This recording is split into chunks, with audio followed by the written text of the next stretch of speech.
Okay, so I'm going to show you how to change the desktop background. There's basically two ways of doing that in Windows 11. Click on the File Explorer button at the bottom with your left mouse button. Once that comes up, you'll see lots of information on here, but what you're looking for is your Pictures folder, which is usually at the top. It could be anywhere along here, but it'll say Pictures on it. Double left click with your mouse button on that, then find the picture in here.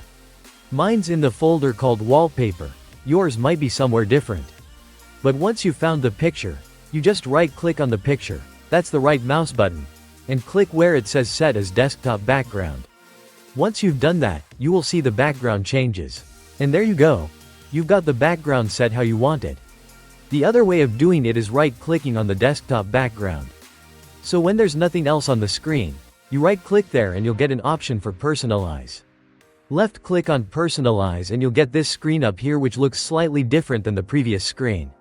On here you have some preset themes. For example, at the moment we've got the standard theme on with a slightly different picture, or there are different themes there. For example, if you were to click on this blue theme at the top right, which is called Windows Dark, it will actually change not only the background but also the color of the taskbar as well as the windows within Windows.